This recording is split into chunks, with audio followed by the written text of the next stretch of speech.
욕망에 의해서 질주하다가 모든 걸 엉망진창으로 만들고 이제는 탈주하다가 외삼촌 집에 가가지고서 어느 정도 성공한 것 같았는데 여전히 야곱은 자기에게 있는 그 무언가를 놓지 못합니다. 그런 가운데에 무엇이 그의 인생의 변곡점이 되는가, 무엇이 그의 인생의 터닝 포인트가 되며 그 터닝 포인트는 또한 우리에게서도 어떻게 오게 되는가에 대해서 함께 살펴보기를 원합니다. 시리즈를 또 간략하게 이 줄거리를 이제 말씀을 드리자면 야곱은 형의 장자권을 빼앗죠. 그래서 외삼촌 라반의 집으로 도망갑니다.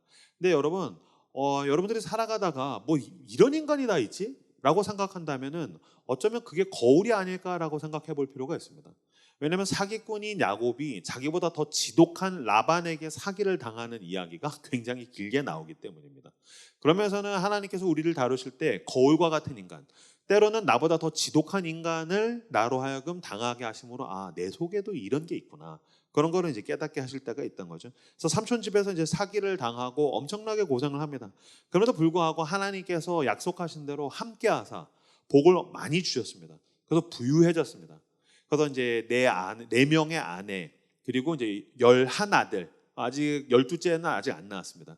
그리고서 그 수많은 소유를 가지고서 내가 집으로 돌아가야겠다.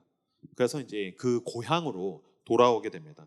돌아오는 가운데 그래도 이제 형에게 전령을 보냅니다. 이제 사람을 보내서 동생 야곱이 그 가족이 돌아오고 있어라고 보냈습니다. 그러니까 사실 이게 이 정도면 잊었겠지. 뭐 한 20여 년 지났는데 이제 까먹었겠지. 그 복수심도 이제 식었겠지라고 생각하고 보냈는데 야 어떻게 됐냐 그랬더니 그 얘기 듣자마자 형이 지금 400명이나 오고 있어요. 라는 이야기를 합니다. 이 400명은 우리 동생 야곱 심심할 테니까 내가 내 친구 400명 소개해 줘야겠다. 그게 아닌 겁니다. 군대인 겁니다. 그러니까 그 여전히 그 활활 타오르는 복수심이 에서에게 있었던 겁니다. 온다고? 잘 됐다. 그래서 400명의 군대를 데리고서 온다라는 이야기를 듣게 됩니다. 이 소식을 듣고 야곱이 마음의 두려움에 사로잡힙니다. 엄청나게 두려워합니다. 아까 우리가 읽었던 32장 6절에서 8절 말씀을 같이 한 목소리로 읽도록 하겠습니다. 읽겠습니다. 시작. 사자들이 야곱에게 돌아와 이르되 우리가 주인의 형 에서에게 이른즉 그가 400명을 거느리고 주인을 만나려고 오더이다. 야곱이 심히 두렵고 답답하여 자기와 함께한 동행자와 양과 소와 낙타를 두 떼로 나누고 이르되 에서가 와서 한 떼를 치면 남은 한 떼는 피하리라 하고 400명이 온다라는 소식을 들었습니다. 그리고서 야곱이 심히 두렵고 답답하여 마음이 그냥 쫙 녹아버렸던 겁니다. 마음이 깨졌던 겁니다. 마음이 박살났다는 것입니다. 그 두려움 가운데에서 어쩔 줄을 몰라 하는 것으로부터 오늘의 이야기는 시작됩니다. 근데 여러분 이런 두렵고 내 가슴을 답답하게 만드는 소식은 야곱에게만 있는 건 아닙니다. 사실 우리들도 살면서 듣기 때문입니다. 회사에 뭐 구조조정이 시작됐다든지 아니면 부모님이 큰 병에 걸렸다든지 아니면은 주식이 떨어지고 있다든지 아니면 뭐 사랑하던 연인으로부터 헤어지자라는 이야기를 듣게 된다든지 뭐 내 가족에게 굉장히 큰 고통에 대한 이야기를 들을 때 우리도 이런 두렵고 답답한 소식, 그러니까 이 두렵고 답답한 소식은 야곱만 듣는 게 아니라 나도 들었었고 아마 여러분들도 들었었고 아니면 지금 그 소식 가운데에서 두렵고 답답함을 가지고 있는 분들이 있으실 수도 있을 것입니다. 22절에서 24절 같이 화면을 보고 읽도록 하겠습니다. 읽겠습니다. 시작. 밤에 일어나 두 아내와 두 여종과 11아들을 인도하여 야복 나루를 건널세 그들을 인도하여 시내를 건너가게 하며 그의 소유도 건너가게 하고 야곱은 홀로 남았더니 어떤 사람이 날이 새도록 야곱과 씨름하다가 두려운 소식, 나를 힘들게 한 만한 소식, 위기와 고난이 왔었을 때 인간은 본능적으로 잔머리를 굴립니다. 게다가 야곱은 이게 전공입니다. 꼼수, 잔머리, 잔대가리. 그러니까 머리를 굴립니다. 그래서 두 떼로 나누어서 건너가게 하고 소유도 건너가게 하고 이제 나중에 나오지만은 제일 앞에다가는 종과 소유들을 앞세우고 그 다음에 내 부인 중에서는 그 레아와 라헬의 시녀였던 빌하와 실바가 있지 않습니까? 그 두 여인과 그 아들들을 그 다음에 보내고 그 다음에는 자기가 늘 사랑했던 레아와 아들들을 보내고 제일 마지막에는 자기가 사랑했던 라헬과 요셉을 보내고 그리고 제일 끝에 누가 간지 아십니까? 지가 있습니다. 이 구조가 뭘 이야기하는지 아시겠습니까? 여러분, 구조는 그 사람을 드러냅니다. 그 사람의 욕망을 그대로 드러냅니다.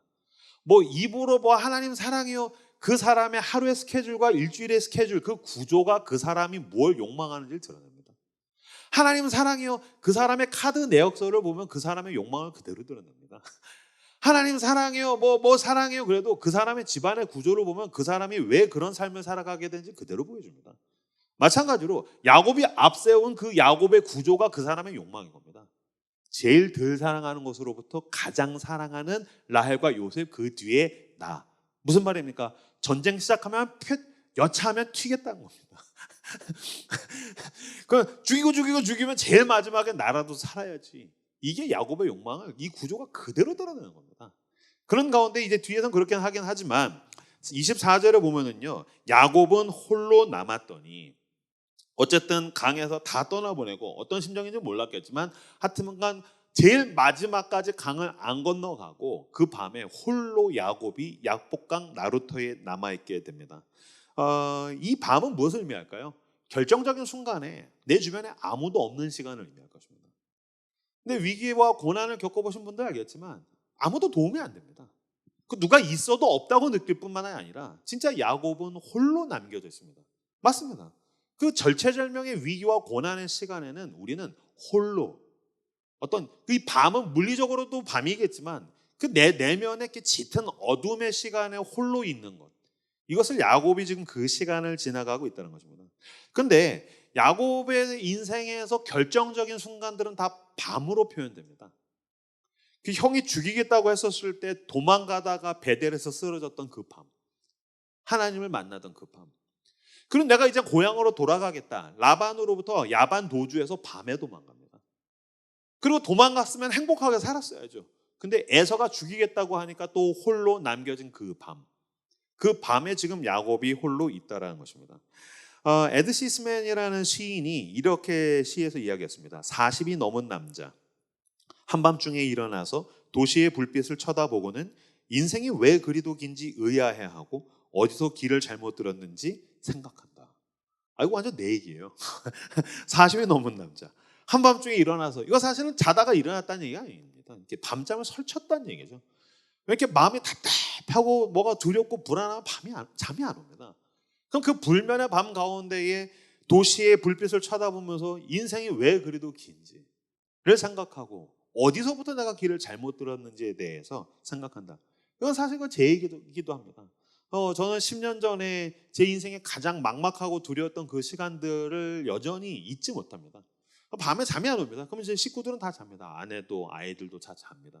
혼자 한 새벽 한 3시쯤 돼가지고서 마음이 답답하니까 저희 뒤에 이렇게 보면 이렇게 주방 쪽에 이렇게 큰 창이 있는데 그 뒤에는 숲이 있습니다. 산이 있고 숲이 있습니다. 그럼 왠지 모르겠는데 그냥 본능적으로 일어나서 뚜벅뚜벅 걸어가서 답답하니까 그 창을 활짝 여는 거예요. 그럼 저쪽에서 뻐꾸기 소리가 좀 나는 것 같고, 그 다음에 여기저기 불빛도 거의 없어요. 그 다음에 이제 그 밤에 별들만 몇 개 있어요. 그럼 숲이 보여요. 근데 사실 숲 안 보여요. 어두우니까. 어스름하게 숲의 실루엣만 보여요. 그럼 저기 숲이 있지.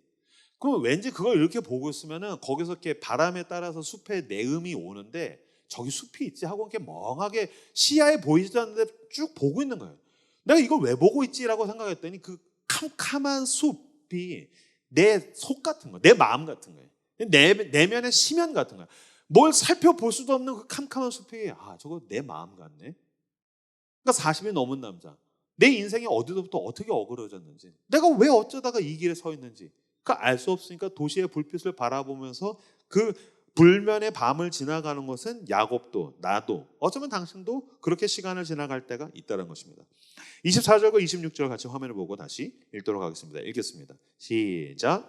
야곱은 홀로 남았더니 어떤 사람이 날이 새도록 야곱과 씨름하다가 자기가 야곱을 이기지 못함을 보고 그가 야곱의 허벅지 관절을 치매 야곱의 허벅지 관절이 그 사람과 씨름할 때에 어긋났더라. 그가 이르되 날이 새려하니 나로 가게 하라. 야곱이 이르되 당신이 내게 축복하지 아니하면 가게 하지 아니하겠나이다. 형 에서가 400명의 군사를 끌고 온다는 이야기를 듣죠. 물론 머릿속으로는 이거는 저런 꼼수를 계획을 했습니다. 아직까지 그걸 놓지는 못합니다. 그리고서 이제 가족을 다 떠나보낸 다음에 홀로 남은 다음에 뭘 합니까? 다 방법이 없을 때 씨름을 하기 시작합니다. 근데 여러분, 날이 새도록 밤새 씨름을 했다라는 게 무슨 뜻입니까? 야곱은 그래도 하나님과 승부를 보려고 했다는 것입니다. 그래서 여기서 씨름한 것을 이렇게 사람들은 이게 천사라고도 이야기하는데 그 천사가 아니고 삼위일체 하나님 가운데에서 제2위격인 성자 하나님. 그래서 나중에 그분은 2000년 전에 예수 그리스도로 오시죠. 그래서 하나님이 사람으로 오신 그 하나님과 함께 허리춤을 맞잡고 밤새 씨름을 하고 있습니다. 야곱은 자기가 할 수 있는 꼼수가 다 떨어진 다음에야 하나님의 허리춤을 붙들고 하나님과 승부를 보려고 하더라는 것입니다. 여기는 씨름했다는 것은 그래도 그가 하나님과 끝을 보려고 했다라는 그 믿음, 하나님과 끝을 보겠다라는 그 마음을 가지고 있었다는 것은 성경은 나타내고 있습니다. 여러분, 하나님의 사람들은 다 하나같이 하나님을 향하여서 승부수를 던졌던 사람입니다. 뭐 그 마음이 얼마나 대단했든지 별 볼 일 없든지 그 믿음이 얼마나 대단했든지 적었든지 같은 어쨌든 다른 방법이 없어서 하나님께 승부를 보려고 했던 사람들이 결국에 그 은혜를 받는다는 것을 알게 됩니다. 예수 그리스도를 만나서 회복된 병자 중에는 문둥병자, 한센씨 병자들이 있습니다. 온몸이 썩어져 갑니다. 그들은 내가 문둥병에 걸렸다는 걸 알게 된 순간부터 격리 대상입니다. 사람들에게 등장할 수가 없습니다. 사람들 앞에 나갈 수가 없습니다. 문둥병자가 나오는 순간 돌맞아 죽는 겁니다. 그러면 그 문둥병자들이 예수님께 나가서 다윗의 자손 예수여 고쳐주십시오라고 얘기했던 건 뭡니까? 내가 여기서 나을지 죽을지 모르겠지만 난 여기다가 승부를 보겠다. 그는 예수 그리스도의 허리춤을 붙들고 씨름하려고 했다라는 것입니다. 성경에 나오는 모든 인물들도 그렇고 저도 제 삶을 돌아봤었을 때 제 인생의 터닝 포인트, 변곡이 되는 그 중요한 시점들, 제가 소명을 받고 위기 가운데서 하나님께서 나에게 응답을 주시고 저를 건져주시는 그 순간순간마다 내가 그나마 잘했던 것은 딴 거 도움 안 된다. 홀로 남았던 그 밤에 하나님의 허리춤을 잡으려고 했던 것들, 씨름하고 결국 형규야, 결국에 승부수는 하나님께 있는 거야. 결국엔 넌 여기서 끝장을 봐야 돼. 여러분, 기도란 무엇입니까? 하나님께 승부를 던진다는 것입니다. 기도에서 핵심적인 자세, 기도에서 가장 중요한 자세는 무엇입니까? 막 은혜가 되고 막 기도하고 싶고 아닙니다. 내가 그래도 결국에는 승부수는 하나님께 있다. 내가 하나님께 끝장을 보겠다. 그래서 여러분, 진짜 무서운 사람은 어떤 사람입니까? 그 사람은 뭐 돈을 잘 벌고 일이 잘 풀리고 아닙니다. 위기가 왔을 때에 금식할 준비가 되어 있는 사람이 무서운 사람입니다.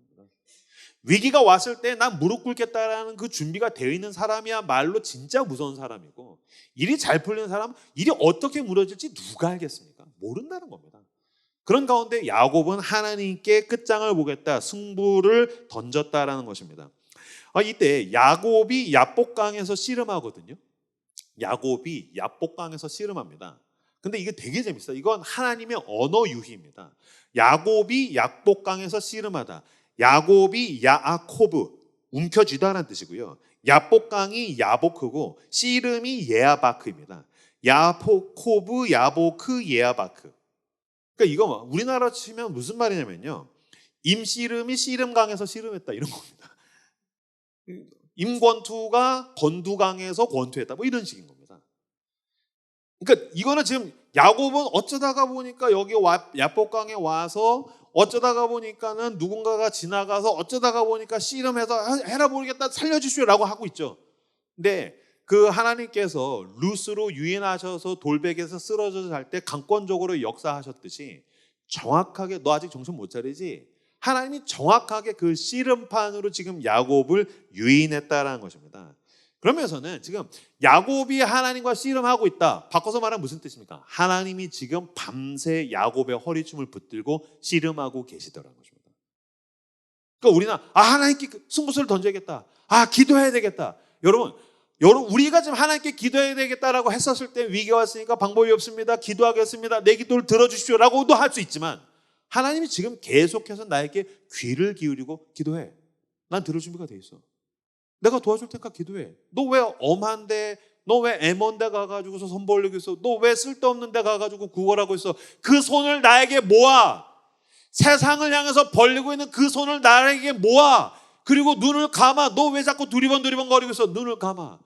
그리고 너가 여기저기다가 전화하고 힘들다고 징얼징얼대고 찡얼찡얼댈 필요 없어. 나에게 기도해. 내가 너랑 씨름할 거야. 지금 하나님께서 야곱의 허리춤을 붙들고서 씨름하고 있다는 것입니다. 그러면서 우리의 문제는 무엇입니까? 엉뚱한 데서 자꾸 씨름하려고 한다는 겁니다. 우리는 문제가 생기면 그 문제랑 씨름하려고 합니다. 우리는 힘들게 하는 사람이 있으면 그 사람이랑 씨름하려고 합니다. 우리는 어떤 이벤트가 터지면, 고난이 오면, 힘든 소식이 오면 그거랑 싸워서 이기려고 그거랑 씨름하려고 합니다. 아닙니다. 하나님 지금 너 에서랑 씨름하지 마. 나랑 씨름해. 너 에서 이길 수 있어? 못 이기잖아. 너 나랑 씨름해. 그래서 우리의 문제는 엉뚱한 데서 씨름하려고 한다는 것이고, 하나님은 야복강에서 야곱이 하나님과 씨름하기를 원하신다는 것입니다. 네, 우리도 마찬가지죠. 부모랑 씨름하려고 하고, 결혼해서 문제가 생기면 배우자랑 씨름하려고 하고, 자녀랑 문제가 생기면 자녀랑 씨름하려고 하고, 근심과 걱정이 생기면 그 근심과 걱정의 삿발을 붙들죠. 아니요, 그걸 놓고 하나님의 허리춤을 붙들어야 된다는 것입니다. 저희 큰딸이 뭐 이제 사춘기 지나가고 있다. 그럼 제가 사춘기 딸 이길 수 있습니까? 못 이깁니다. 이제 이거 통제가 안 되는 겁니다. 유진 피터슨이라는 사람이 그 목사님 너무너무 훌륭한 목사님인데, 사춘기 자녀에 대한 책을 쓰면서 한 사람이 그리스도인으로서 쭉 성장하면서 삶에 대해서 이런저런 모양을 가지고서 안정적인 삶에 들어갔을 때에 그 사람이 마냥 자기의 안정성을 추구할 수 없도록 그 자녀가 통제 불가한 사춘기를 지나가게 하신다는 거예요. 그래서 이건 내가 어떻게 안 되니까 하나님 살려주시오. 다시 모든 게 불안정하게 되면 어떻게 될까요? 하나님의 허리춤에 삿발을 붙들게 되겠죠. 그 사춘기 아이를 통해서 너 내 허리춤 잡아. 네 자식이 이길 수 있어? 못 이깁니다.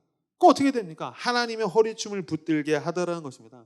마찬가지입니다. 저도 목사로서 저에게는 가장 큰 유혹이 뭔지 아십니까? 사역이 안 되면 우리 목사님들, 전도사님들 허리춤을 잡고 싶어 한다는 겁니다. 이은영 목사님 씨름하려고 하고, 지한수 간사 막 씨름하려고 하고, 우리 리더들 아니죠. 이명규가 목사로서 제일 먼저 붙들어야 될 삿발은 하나님과 씨름하는 것입니다. 그래서 하나님께서 너 내 허리춤 잡아, 너 나랑 씨름하자라고 이야기하고 계시고, 이것을 우리는 기도라고 이야기한다는 것입니다. 밤새 씨름하는 것은 사실은 이렇게 온전한 기도라고 이야기하기는 조금 어렵습니다. 밤새 씨름한다는 게 무슨 뜻입니까? 악다구니를 부리고 있는 겁니다. 야, 못 가요. 축복해 주세요. 야곱이 지금 밤새 못 가요. 나 죽을 것 같단 말이에요. 무서워요. 저 축복해 주세요. 하면서 계속 씨름하면서 이걸 뭐라고 표현할 수 있을까? 그랬더니 바락. 그러니까 지금 야곱이 하나님의 허리춤을 붙들고 악다구니를 부리면서 바락을 하고 있는 겁니다. 근데 여러분 마찬가지입니다. 고통스럽다면서요. 왜 사람 앞에서 바락합니까? 죽겠다면서요. 왜 애먼데 가가지고서 악다구니 부리고서 바락해가지고 나와 그 주변을 더 힘들게 만듭니까? 하나님 앞에 가서 바락하는 게 기도란 겁니다. 그래서 지금 야곱은 하나님을 붙들고서 막 바락을 하고 있는 겁니다. 너무 힘들어서 기도가 안 돼요라는 이야기를 꽤 많이 듣습니다. 이해합니다. 진짜 힘들면 이렇게 말이 한마디는 잘 안 나옵니다. 뭐 어떻게 하면 되냐면요, 이렇게 방해받지 않는 시공간에 가서 그냥 이렇게 찬양 크게 틀어놓고 으아 하면 됩니다. 너무 힘듭니까? 힘들어요. 그냥 그거 그냥 한 10분 해보십시오. 뭐야? 내가 죽기를 원하십니까? 내가 죽기를 원하십니까가 시편인 겁니다. 내가 죽기를 바라십니까? 죽겠다고요. 뭐 하십니까? 이 바라기 기도인 겁니다. 근데 나 힘들어. 내가 죽기를 원해. 이걸 내가 아내한테 이야기하면 지랄 떠는 겁니다. 그 아내한테 뭐라고 얘기합니까? 그거를 그냥 아내한테 여보 힘들어. 나 이렇게 쓰담쓰담 해줘. 나 귀파줘. 그런 거는 하는 거고, 막 발악하는 건 하나님 앞에 가서 해야 된다는 것입니다. 근데 여러분, 그 사무엘의 어머니인 한나의 기도가 뭡니까? 뭐라고 울면서 하도 중얼중얼 거리니까 엘리 제사장이 저 여자 술 먹었다 저거. 어떻게 성전에 술 취해서 오느냐. 근데 그걸 기도로 하나님이 들으셨다는 겁니다. 그러니까 마찬가지로 내 속상함, 내 답답한 이 가슴, 내 이 두려운 이 불안감을 하나님 다 아십니다. 그럼 뭐 해야 됩니까? 하나님 앞에 가가지고 발악할 때 이 발악처럼 보이는 것이 때때로 매우 정직한 기도가 될 때가 있다는 것입니다. 왜 우리가 이렇게 발악하고 막 악다구니를 부릴까요? 내가 여전히 손에서 이거를 놓는 게 안 되기 때문입니다. 그러니까 밤새 씨름한다는 게 무슨 뜻입니까? 이 손에서 놓는 게 안 되니까 밤새 지금 씨름하고 있는 겁니다. 그러니까 야곱이 왜 지금 이 삶이 이 사단이 났습니까? 이거 다른 사람이 했습니까? 아닙니다. 지가 그렇게 만든 겁니다. 그러니까 그 쟁취, 난 나를 행복하고 나를 만족하게 해주기 위해서 이걸 잡아야 돼. 모든 걸 지가 움켜쥐으려고 했던 그 삶의 자세와 태도가 내 모든 걸 다 엉망진창으로 만들었습니다. 근데 이 밤에 지금 왜 씨름하고 있습니까? 여전히 그걸 하나님 앞에서 놓는 게 안 되니까. 그러니까 지금 밤새서 야곱이 씨름하고 있다는 것입니다. 그러면서 지금 하나님이 야곱과 씨름하시면서 그 고집을 꺾으시려고 하는 겁니다. 너 모르겠어? 네 고집이 너를 힘들게 만드는 거야. 너 모르겠어? 네가 움켜쥐고 있는 그게 너를 힘들게 만드는 거야. 그거 놔. 아니요, 못 갑니다. 축복하시기 전까지 못 갑니다. 나 이거 못 놓습니다. 그래서 밤새 지금 씨름하고 있다는 것입니다. 그래서 지금 하나님은 야곱이 이게 나를 지탱해줘. 나 이거 지켜야 돼. 그거를 꺾으시려고 하고 그걸 손에서 놓게 하시려고 하는 거고, 야곱이 그게 안 돼서 씨름을 하는 겁니다. 근데 여러분, 야곱만 그거 움켜쥐고 못 놓습니까? 사실 우리도 그렇죠. 여러분, 돈 많이 버셔야 됩니다. 왜요? 그래야지 우리가 그나마 안정적이고 행복하게 살 수 있으니까요. 근데 여기에는 어떤 원리가 있냐면요, 나를 지켜주는 건 돈이라고 생각하는 겁니다. 여러분, 자세히 생각해 보십시오. 돈은 필요한 도구지만 돈이 나를 지켜줍니까? 아까 우리도 헌금 기도하고 제가 이 봉헌송 할 때 전 너무너무 좋습니다. 금보다 귀한 나의 주님, 내게 만족 주신 주. 주님만이 나의 힘, 나의 반석, 나의 방패. 나의 힘과 나의 방패, 나를 지켜주는 건 하나님이지 돈이 아니라고 나는 하나님께 내 돈을 드리면서 고백하는 겁니다. 근데 여러분, 돈이 나를 지켜준다고요? 아마 삼전 하이닉스 하던 분들 막 올라갈 때 나를 지켜준다. 근데 요새 미친 듯이 떨어지죠? 왜 불안하죠? 내가 이걸 지켜야 돼요. 근데 내가 무슨 수로 지켜요? 막 떨어지는데. 근데 여러분, 우리가 돈이 별로 없으니까 돈이 나를 지켜준다고 생각하죠. 돈이 많아지면 많아질수록 왜 힘든지 아십니까? 내가 그 돈을 지켜야 되기 때문에 힘든 겁니다. 그 웃기지 않습니까? 이게 날 지켜줄 거라고 생각하다 막 안달복달하면서 움켜쥐고 야곱 움켜진다는 거죠. 움켜지면 이게 날 지켜줘야 되잖아요. 근데 더 많이 가지려 하고 더 많이라고 할수록 더 불안해. 왜? 내가 이걸 지켜야 되거든요. 마찬가지입니다. 사람도 마찬가지입니다. 사람에게 사랑받고 이 사람과 더 사랑하고 그러면 이게 나를 지켜주겠지? 아니요. 그때부터 이 관계를 내가 지키기 위해서 힘들어지는 겁니다. 그러니까 세상에는 모든 게 다 그렇습니다. 이게 나를 지켜주겠지? 돈이 됐든 사람이 됐든 그 무엇이 됐든 나중에는 그게 나를 만족시키지 못할 뿐만이 아니라 내가 그걸 지켜야 되기 때문에 그때부터 힘들어지는 겁니다. 근데 여전히 우리는 그걸 놓지 못해서 발악하고 있는 거죠. 그걸 놓지 못해서 발악하는 야곱과 같은 나와 당신의 허리춤을 붙들고서 하나님이 지금 씨름하고 있는 겁니다. 근데 제가 이번 주에 막 묵상하다 보니까 되게 재밌었던 게, 씨름하고 있으니까 하나님이 이기냐 야곱이 이기냐 우리는 그것만 생각하죠. 근데 제가 아니란 걸 알게 되었어요. 무슨 말이냐면요, 제가 우리 딸들을 키우면서 얘네들 2살, 3살, 4살 때 씨름 비슷한 행위를 한 적이 있기 때문입니다. 여기 아마 꼬맹이들 키우는 부모님들 다 씨름, 이렇게 대놓고서 게임으로서 씨름, 스포츠로서 씨름을 한 게 아니라 진짜 얘랑 씨름을 할 때가 있어요. 예를 들면 얘가 추파춥스 사줘, 과자 사줘, 장난감 사줘. 안 돼. 너 밥 먹어야 돼. 추파춥스 안 돼. 과자 안 돼. 그러면 애가 으아 하고 악다거니를 부르다가 들어 눕습니다. 들어 누워서 막 발악을 합니다. 그러면 부모가 어떻게 하는지 아십니까? 옆구리를 잡습니다. 어깨를 잡습니다. 왜 잡는지 아십니까? 얘 이기려고? 얘 꺾으려고? 아닙니다. 얘를 지키려고 얘를 잡는 겁니다. 왜? 발악하다가 그 발악하는 힘이 나를 힘들게 하고 발악하는 힘에 의해서 얘가 어디를 부딪히거나 깨지거나 다칠 수 있기 때문에 부모는 자식을 보호하기 위해서 발악하는 그 허리춤과 어깨를 붙들고 아이와 씨름합니다. 내가 너에게 좋은 거 줄 거야. 너 그거 먹으면 안 돼. 너 그거 가지면 안 돼. 너 거기 가면 안 돼. 아빠를 믿어. 그래서 발악하는 자녀의 허리춤을 붙드는 건 지금 부모가 자식을 지키고 있는 겁니다. 마찬가지로 모든 걸 자기 마음대로 욕망하는 걸 움켜쥐려고 하고 자기 마음대로 살던 야곱이 모든 걸 엉망진창으로 만들었을 때 하나님이 너 나랑 씨름하자. 이때 하나님이 이기냐 내가 이기냐가 아닙니다. 이 바락이 나를 더 고통스럽게 하고 망칠까 봐 지금 하나님께서 내 허리춤을 붙들고서 힘이 쫙 빠질 때까지 지켜주고 계시더라는 것입니다. 그래서 여러분, 고통의 시간을 지나갈 때 기도가 너무너무 중요합니다. 응답을 받냐 안 받느냐보다 더 중요한 게 있습니다. 내가 이 고통 가운데서 기도하면서 발악할 때 하나님이 내 옆구리를 잡고서 지켜주셔야 내가 그 고통의 시간을 안전하게 하나님의 뜻대로 지나갈 수 있다는 겁니다. 그래서 내가 발악하는 가운데 하나님이 내 허리춤을 붙든 상태에서 난 힘이 빠져야 되는 겁니다. 미 해병대에서 구조대원들이 이렇게 하는 일들이 있대요.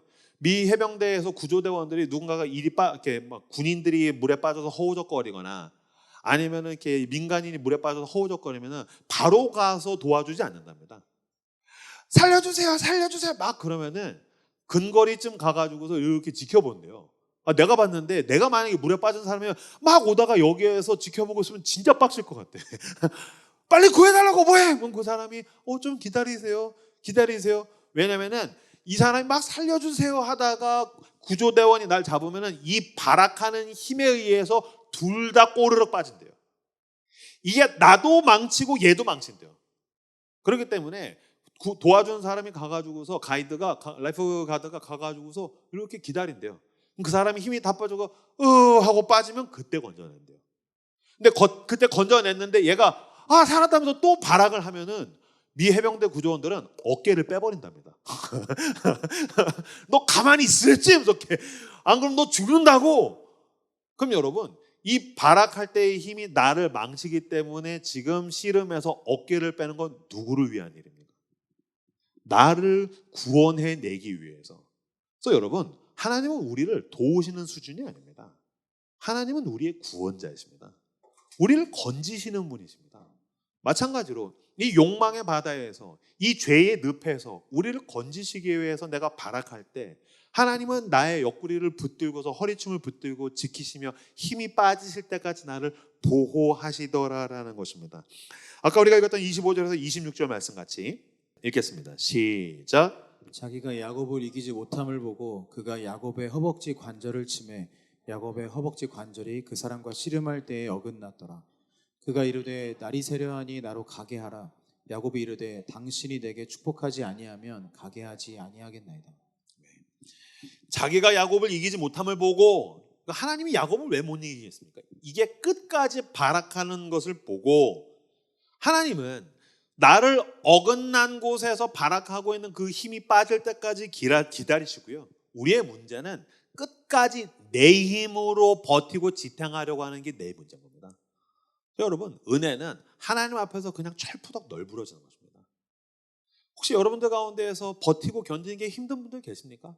허벅지에 힘을 빼십시오. 십자가 앞에 가서 널브러지는 게 은혜인 겁니다. 믿음은 하나님 앞에 가서 널브러져서 하나님 저 끝났습니다. I'm done. 난 끝났습니다. 하나님 마음대로 하십시오. 그때까지 우리가 계속해서 추락하는 것 같은 느낌을 받게 될 것입니다. 이거 계속해서 끝까지 버티니까 하나님께서 어떻게 하십니까? 허벅지 관절을 치시죠. 환도뼈라고 하는데 이게 골반뼈입니다. 골반뼈라는 게 무슨 뜻입니까? 내가 두 발로 설 수 있도록 내가 세상에서 이 땅을 딛고 지탱할 수 있게 만드는 힘의 근원을 꺾으셨다는 겁니다. 그럼 여기가 바사삭 부서지면 그때부터 내가 제대로 서 있기도 힘들고 걸어가기도 힘듭니다. 게다가 이거 너무너무 재밌어요. 아까 제가 그 구조 말씀드렸죠. 소유, 그 다음에 종의 자녀들, 레아의 자녀, 라헬의 자녀, 그 다음에 야곱. 그럼 마지막에 꼼수는 뭐예요? 전쟁 나서 형들을 다 죽이면 나 도망가야지. 근데 어딜 도망가? 골반뼈를 부셨다는 거 옛다 이놈아 하면서 엿먹인 겁니다. 그래서 야곱이 가지고 있었던 그 꼼수로서 끝까지 마지막까지 지탱하던 힘을 부수셨다라는 것입니다. 여러분, 예수를 믿는다는 것은 굉장히 놀라운 일이고 한편으로는 끔찍한 일입니다. 왠지 아십니까? 그가 당신을 사랑하시고 그가 당신을 향해서 계획을 가지고 계시고 그가 당신을 부르셨다는 것은 하나님은 당신의 서포터 수준에 머무르기를 원하지 않으신다는 겁니다. 그는 나의 도움 수준이 아닙니다. 그는 나의 구원이 되기를 원하십니다. 그는 나의 유일한 분이 되기를 원하십니다. 그 세상, 여러분, 하나님은 질투하는 하나님이시라서 그 하나님의 자리에 그 누가 오든지 하나님은 그걸 견디지 못하시는 분이십니다. 하나님 질문하신 겁니다. 누가 너의 구원자냐? 나만이 너의 구원자다. 그래서 우리가 세상에서 하나님 없이 뭔가 지탱하려고 할 때 그걸 가차없이 환도뼈를 치셔서 부수시더라라는 것입니다. 그래서 하나님은 나의 구원이 되기를 원하십니다. 27절 말씀 같이 화면을 보시고 읽도록 하겠습니다. 그 사람이 그에게 이르되 내 이름이 무엇이냐? 그가 이르되 야곱이니이다. 하나님께서 물으십니다. 환도뼈를 치신 다음에 너 이름이 뭐냐? 그렇습니다. 이 장면 되게 은혜가 있는데 제가 이거 어디까지 표현할 수 있을지 모르겠는데, 제가 그 야곱이 원래 욕망이 에서가 되는 거였잖아요. 왜냐면 형이 너무 잘 나가니까 난 나 싫어. 나 찌질하고 못난 나 싫어. 나 저 사람처럼 되고 싶어. 나도 저 사람의 것을 가지고 싶어. 그 타인에 대한 욕망이 야곱의 욕망이었거든요. 야곱의 욕망이었거든요. 그래서 야곱이 결국에 어떻게 하기로 합니까? 형처럼 되기로 하죠.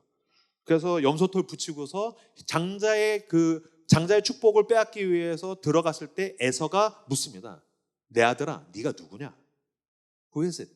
내 아들아, 네가 누구냐? 그때 뭐라고 대답했습니까? 에서입니다. 저 야곱 싫어요. 나 스스로 싫어요. 나 왜 이렇게 약해요? 나 왜 이렇게 우리 집 별 볼 일 없어요? 나 왜 이렇게 찌질해요? 나 왜 이렇게 못나요? 나 싫어요. 그러니까 나도 내가 봐왔던 그 화려한 멋진 사람들처럼 나 그렇게 되고 싶어요. 그래서 그 타인의 욕망은 움켜졌습니다. 저 에서입니다 라는 말에 그게 있는 겁니다. 내가 나에 대해서 환멸하고 내가 나를 혐오하고 타인이 되기 원했던 그 사람 야곱. 근데 그게 내 모든 걸 엉망진창으로 만들고 끝까지 안 돼, 난 질 수 없어, 놓을 수 없어. 근데 하나님께서 환도표를 치셔서 나락에 떨어지게 하죠. 그제서 비로소 네 이름이 뭐냐? 라고 하나님께서 물으셨더니 저 야곱입니다. 저 야곱입니다. 맞습니다. 이 초라한 게 내 모습입니다. 이 별 볼 일 없는 게 내 모습입니다. 하나님 도와주시지 않으시면 제가 지금 쌓아왔던 모든 재물과 꼼수와 이 방법론들이, 이 커리어가 나에게 무슨 구원이 됩니까? 에서로부터 나를 건져내지 못합니다. 이 공포스러운 소식, 이 두려움으로부터 나를 건져내지 못합니다. 맞습니다. 난 당신이 필요합니다. 난 은혜가 필요합니다. 나는 이 약하고 찌질한 야곱입니다. 자기가 자기의 초라한 이 죄인의 모습을 직면하는 장면이 처음 나오는 겁니다. 하나님이 지금 당신에게 이걸 원하신 겁니다. 왜 우리를 때때로 나락에 떨어지게 하십니까? 왜 우리에게 두렵고 답답한 소식이 오게 합니까? 왜 우리로 하여금 그 불면의 밤을 지나가게 하십니까? 하나님밖에 없구나. 그리고 내가 일이 잘 풀릴 땐, 찬란하고 화려할 땐 다 될 줄 알았는데 나 별거 아니구나. 하나님, 저 하나님 아니면 아무것도 아닙니다. 저 야곱입니다. 난 은혜가 필요하고 난 구원이 필요합니다. 이것이 바로 고난이 하는 일입니다. 밑바닥을 쳤을 때에 광대의 분장을 지우고 드디어 하나님 앞에서 민낯을 드러내게 하는 것입니다. 그 욕망의 가면을 하나님께서 벗기시면서 네 얼굴, 난 그게 보고 싶은 거야. 그 캄캄한 어두운 밤에 혼자 끙끙 앓던 그 얼굴을 하나님이 보고 싶으셔서 네가 누구냐? 라고 물으실 때 우린 고난 앞에서 비로소 내 정직하고 진실한 모습으로 하나님 앞에 나아가게 되더라는 것입니다. 28절에서 30절 말씀 같이 화면을 보고 읽도록 하겠습니다. 읽겠습니다. 그가 이르되 내 이름을 다시는 야곱이라 부를 것이 아니요 이스라엘이라 부를 것이니 이는 내가 하나님과 미 사람들과 겨루어 이겼음이라. 야곱이 청하여 이르되 당신의 이름을 알려주소서. 그 사람이 이르되 어찌하여 내 이름을 묻느냐 하고 거기서 야곱에게 축복한지라. 그러므로 야곱이 그곳 이름을 브니엘이라 하였으니 그가 이르기를 내가 하나님과 대면하여 보았으나 내 생명이 보존되었다 함이더라. 아멘. 너의 이름이 무엇이냐? 야곱입니다. 만약에 하나님께서 저에게 너의 이름이 무엇이냐? 저는 라이트하우스 서울숲의 담임 목사. 그 막 사람들이 막 부러워하는 40대에서 잘 나가는 목사 아닙니다. 하나님 가면 벗고 저녁에 무릎 꿇고 하나님 저 형규입니다. 당신은 허리춤을 붙들고 당신의 은혜 베푸시지 않으면 나 아무것도 아닙니다. 내가 사춘기 따라 어떻게 이깁니까? 내가 이 400-500명 되는 교회 내가 무슨 수로 인도합니까? 주님, 내가 이 수도권에서 어떻게 살아났습니까? 주님, 게다가 무엇보다 난 내가 얼마나 더럽고 추한 죄인인지 압니다. 난 십자가가 아니면 살 수가 없는 죄인입니다. 주님, 나에게 은혜를 베풀어 주십시오. 그 얘기입니다. 여러분, 구원의 조건이 무엇입니까? 당신이 교회에서 탁월한 사역을 하는 것입니까? 구원의 조건이 무엇입니까? 이 수도권에서 당신이 놀라운 능력을 드러내는 것입니까? 구원의 조건이 무엇입니까? 난 십자가 앞에서 죽을 수밖에 없는 죄인이라는 것을 인정하는 것입니다. 그 가면을 뜯어내고 내가 얼마나 더럽고 추하고 난 얼마나 이 구원과 은혜가 필요한지를 드러낼 때에 그가 이르되 내 이름을 다시는 야곱이라 부를 것이 아니요 이스라엘이라 부를 것이니 이는 내가 하나님과 및 사람들과 겨루어 이겼습니다. 너 이제 야곱 아니다. 너 네 스스로 움켜쥐면서 승리를 쟁취하고 획득하는 사람, 이 서바이벌 게임에서 살아남기 위해서 꼼수 부리고 얍삽이 쓰고 더 올라서고 사람들 짓밟고 그럴 필요 없다. 너 이스라엘이다. 넌 승리다. 내가 너에게 승리를 주마. 심지어는 넌 하나님도 이겼다. 근데 여러분, 인간이 하나님을 무슨 수로 이깁니까? 어떻게 하나님이 질 수 있습니까? 무슨 뜻입니까? 여러분, 아까 제가 우리 딸이랑 씨름한 얘기했는데 딸이나 아들이랑 자식이랑 부모랑 씨름하면 누가 이깁니까? 자식이 이깁니다. 이 질문 했더니 당연히 아빠가 이기죠. 이상한 아빠입니다. 아들 옛딸 새끼야 하면서 넌 멀었어. 이건 아직 좀 이상한 아빠인 거죠. 자식이 이깁니다. 아빠가 어떻게 합니까? 져주는 겁니다. 그 얘기를 하고 계신 것입니다. 여러분, 이 자리에서 씨름을 이 자리에서 씨름을 하시면서 야곱의 환도뼈를 쳐서 부수셨던 하나님께서 너가 이겼다. 이 알쏭달쏭한 말을 한 다음에 지금으로부터 2000년 전에 십자가에서 그는 죽으시면서 자기 몸을 부수십니다. 야곱의 환도뼈를 부수셨던 분이 십자가 위에서 자기 몸을 부수셔서 이제 내가 너를 지탱해 주마 라고 얘기한 겁니다. 그래서 여러분, 예수 그리스도는 나를 지탱하시는 반석 되십니다. 그래서 나는 돈 위에 서 있지 않습니다. 나는 사람 위에 서 있지 않습니다. 나는 내 능력과 내 커리어 위에 서 있지 않습니다. 누구 위에 서 있습니까? 나의 영원한 생명의 반석 되시는 예수 그리스도를 지탱함으로 서서 싸우며 승리한 것입니다. 그래서 내가 싸워 이기지 않습니다. 하나님이 나에게 승리를 주시는 줄로 믿습니다. 그래서 여러분, 우리의 승리의 이유는 내 속에 있는 무언가에 있지 않다는 것입니다. 나를 위해서 십자가에서 죽으셔서 나의 생명의 반석, 나에게 부서진 환도뼈에 그의 십자가가 나를 지탱함으로 난 이제 하나님으로 인해 승리합니다. 그래서 우리가 그렇게 찬양하는 겁니다. 약할 때 강함 되시네. 예수를 믿으면 강해지는 게 아닙니다. 예수를 믿으면 내가 얼마나 약해서 하나님을 의지할 수밖에 없는지를 더 잘 알게 되는 것입니다.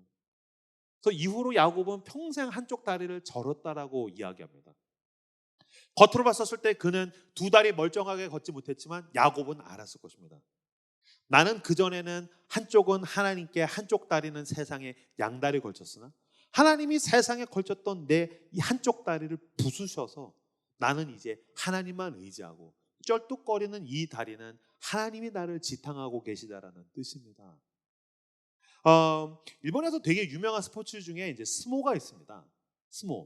스모가 되게 지금도 일본에서 인기랍니다. 우리나라에서는 씨름은 인기가 없잖아요. 근데 일본에서는 스모가 인기가 있는데 그 스모는 종교적인 예식으로도 쓰인대요. 그래서 일본 신사라고 하잖아요. 신사에서 1년에도 몇 번씩 히토리즈모라는 걸 한대요. 히토리즈모. 히토리즈모는 뭐냐면은 혼자 하는 스모래요. 혼자 하는 스모. 그래서 혼자서 막 스모를 한대요. 혼자 신용한대요. 연기한대요. 이건 누구랑 하는 거냐면은 신이랑 하는 거예요. 그래서 혼자 신이랑 막 씨름하는 신용을 한대요. 그럼 결국에는 이게 벼농사를 위한 예전이거든요. 그럼 누가 이길까요? 이 스모 선수가 혼자 끝에 져야 된대요. 왜냐면 스모 선수가 이기면 흉년이래요. 벼농사의 신을 이긴 거니까 신이 노해서 네가 날 이겼어. 흉년이다 이 새끼들아. 이렇게 간대요. 그래서 이 스모 선수 히토리즈모 하면 혼자 열심히 하다가 결국에 이야기 하다가 혼자 발라당 눕는데요. 그럼 신이 껄껄껄하면서 허허허 맞지 내가 이기지 풍년을 주마라고 한다는 거예요.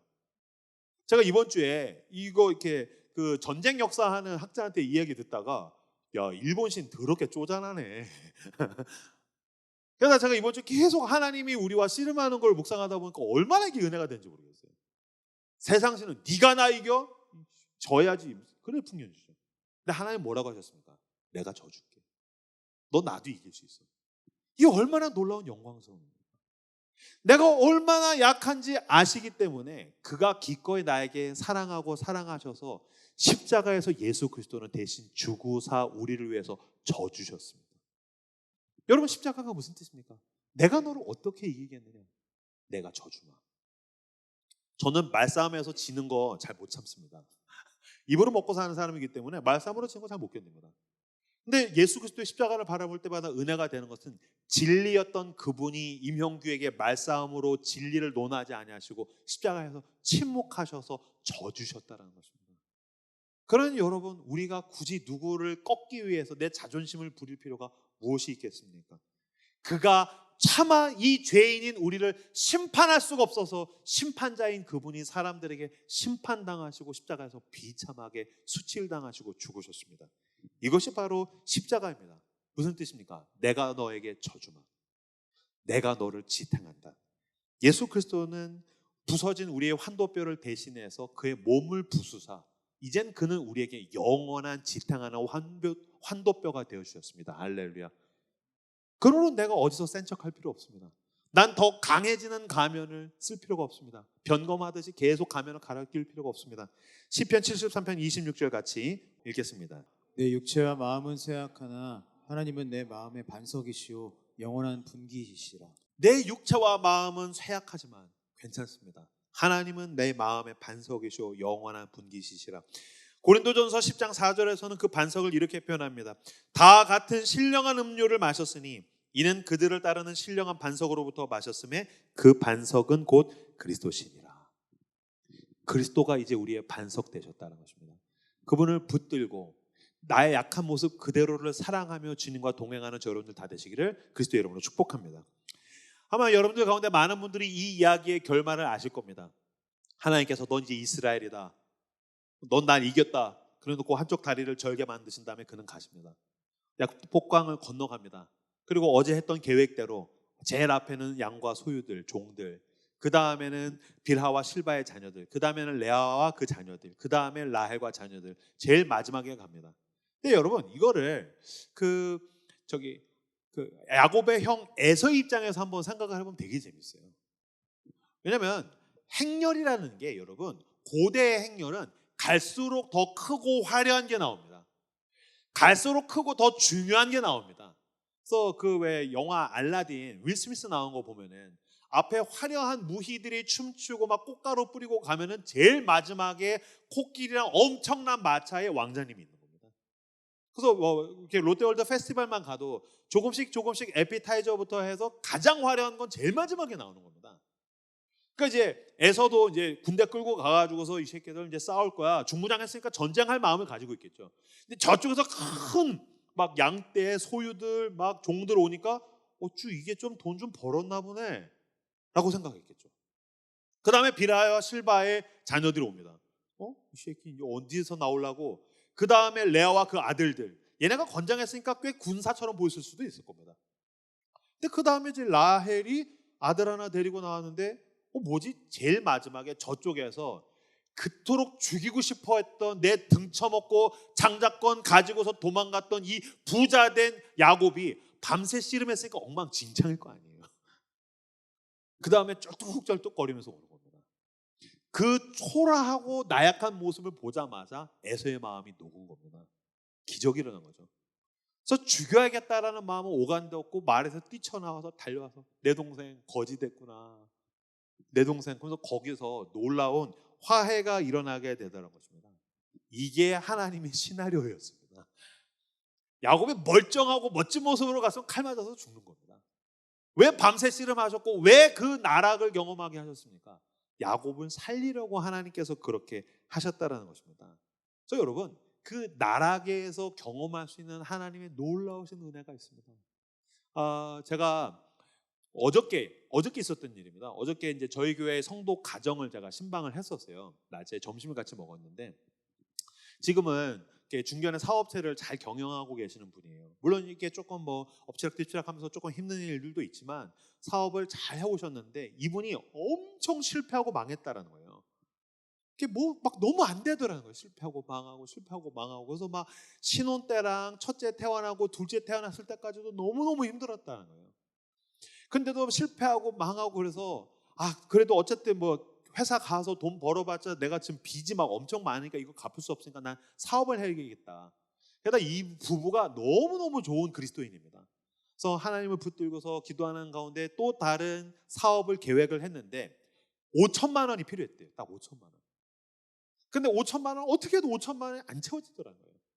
그래서 여기저기 구하려고 하는데도 도저히 5천만 원이 안 구해져가지고 컴퓨터 앞에 앉아가지고서 궁리하면서 찬양 틀어놓고 막 일을 하면서 기도하다가 이렇게 기도했대요. 하나님, 저 이거 5천만 원 주시면 저 어차피 하나님 위해서 사역하는 거니까, 사업하는 거니까 제 사업의 지분의 50%를 드릴게요. 대단한 거지 않습니까? 그러고 나서 또 일을 막 하는데 왠지 이거 하나님 안 도와주실 것 같아. 그래서 60% 드릴게요. 그렇게 됐다는 거예요. 그러다가 70% 드릴게요. 그러다가 90% 드릴게요. 그러다가 도저히 안 되겠다. 지금 이 형제가 컴퓨터 앞에서 뭐 하고 있는 거죠? 씨름하고 있는 거죠. 하나님 허리춤 붙들고 씨름하고 있는 거예요. 그러다가 에라 모르겠다. 그래서 하나님 막 눈물이 나더라고요. 100%다 드릴게요. 하나님 다 가집시오. 하나님의 것입니다 하자마자 전화가 뜨르르 왔대요. 받았더니 5천만 원 대출 가능해졌다고. 나만 놀라운 거야? 그래서 다 드릴게요 하자마자 전화가 왔어요. 목사님 받았더니 5천만 원 대출해 주겠다고 연락이 왔다는 거예요. 그래서 이거 내가 괜히 말한 거 아닌가? 근데 그분이 얘기하더라고요. 여보, 우리는 하나님께서 주신 걸 먹고 살면 되고 이 회사는 하나님의 거야. 지금도 자기의 고백은 동일하더라고. 사실 여러분 겉으로 봤었을 때 하나님이 그 지분이 뭐가 그렇게 욕심나겠습니까? 하나님은 그 씨름하는 과정을 통해서 한 사람에게 너에게 승리를 주는 건 너의 사업적 역량이 아니야. 내가 싸우고 내가 이기는 거야 라고 이야기하고 계시더라는 것입니다. 시편 18편 1절에서 2절 말씀 읽겠습니다. 시작. 나의 힘이신 여호와여, 내가 주를 사랑하나이다. 여호와는 나의 반석이시요 나의 요새시요 나를 건지시는 이시요 나의 하나님이시요 내가 그 안에 피할 나의 바위시요 나의 방패시요 나의 구원의 뿌리시요 나의 산성이시리다. 아멘. 나의 힘이신 여호와여, 내가 주를 사랑하나이다. 여호와는 나의 반석이요 나의 요새시요 나를 건지시는 이요 나의 피할 바위요. 여러분, 예배는 우리가 여기서 잘 드리지만 여러분이 피할 바위라고 생각하는 것은 무엇입니까? 여러분을 지탱하게 해주는 것은 과연 무엇입니까? 여러분이 숨을 수 있는 요새는 무엇입니까? 과연 그것은 당신을 구원해 줄 수 있는 것입니까? 그 야복강의 불면의 밤 가운데에서 과연 그것이 나를 도와줄 수 있습니까? 이 시간 성령의 은혜 가운데에서 그렇지 않다라는 것이 인정이 된다면 이 시간 그리스도께로 나오십시오. 그가 나의 반석이요 요새십니다. 그가 나를 건지시는 유일한 분이시고 내가 피할 바위, 나의 방패, 나의 구원의 뿔, 나의 산성은 오직 나의 주인 되신 나의 하나님밖에 없는 줄로 믿습니다. 그러므로 우리의 인생의 변곡점은 문제가 끝나는 순간이 아닙니다. 내가 나를 붙들던 삶에서 하나님이 나를 붙드시는 삶으로 바뀌는 순간이야말로 변곡점입니다. 평생 남의 발뒤꿈치 잡고 욕망을 채우던 야곱이 드디어 나를 이기게 하시는 하나님의 허리춤을 붙들었듯이 이 시간 항복하십시오. 하나님께 항복하십시오. 그리고 하나님, 나를 위해서 십자가에서 못 박히신 그 예수 그리스도의 못자국 난 손을 붙들고 믿음으로 일어나 주님과 함께 싸워 나가는 여러분들 다 되시기를 주님의 이름으로 축복합니다.